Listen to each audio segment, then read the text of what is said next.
I saved this for the end because this is my personal favorite. It tells the story that was actually my favorite story as a child, and in fact is still probably my favorite story. It's Alice Through the Looking Glass, written by the Reverend Charles Dodson, better known as Lewis Carroll.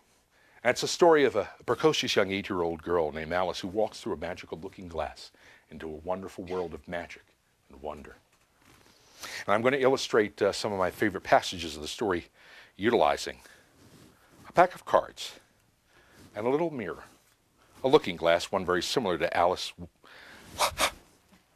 perhaps not quite as dirty, and the wonderful adventures she found on the other side. We need to have a card selected to represent young Alice, the precocious young 8-year-old. If you would, please. As I run through the pack, just tell me when to stop. Stop. Right there. We utilize this card, the 5 of spades, to represent Alice. An excellent choice, one I would have made myself had I been given the opportunity. Right. There's some other cards that we use that we come to. The first 2 are the 2 black jacks. They represent the March Hare and the Mad Hatter. Now, the March Hare and the Mad Hatter had a party to which they invited Alice. At this party, they were serving a beverage. And written on the beverage, the bottle of the beverage, were 2 words. Do you know what they said? Drink. Exactly right.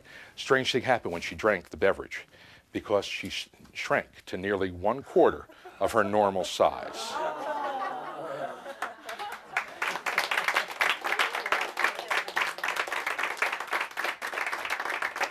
Needless to say, this perturbed young Alice, but fortunately for her, the effects of the elixir were short-lasting, and she soon returned to her normal size. That was the first adventure of little Alice. The second adventure occurred when she met up with the Black Queen and the Black King. Now, the Black Queen and the Black King also had a party to which they invited Alice. At this party, they were not serving a beverage. Instead, they were serving a currant cake. Written in currants on top of the cake were 2 words. Do you know what they said? Yeah, they usually get that one. Strange thing happened when she ate the currant cake, because she didn't start to shrink. No, no, no. Instead, she started to grow. So much so that her arms and legs protruded through the windows and doors, her head through the chimney.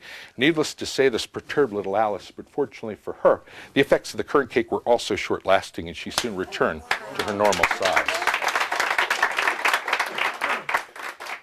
That was the second adventure of little Alice. The third adventure occurred when she met up with the Red Queen and the Red King. Now, the Red Queen and the Red King also had a party to which they invited Alice. At this party, they weren't serving a beverage, they weren't serving a cake. Instead, they were playing croquet. But instead of using croquet mallets and balls, they were using flamingos and hedgehogs. Needless to say, this perturbed the flamingos and hedgehogs.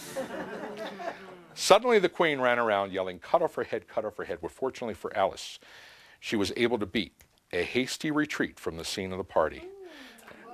And do you know how she got out? The same way that she got in, through the looking glass.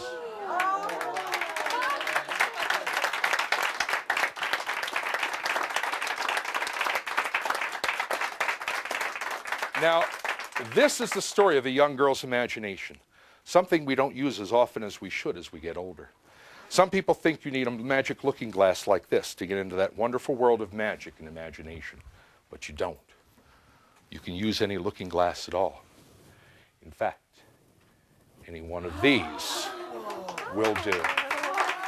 I thank you so much for being a wonderful audience. It has been my pleasure to be here with you today. Thank you so much.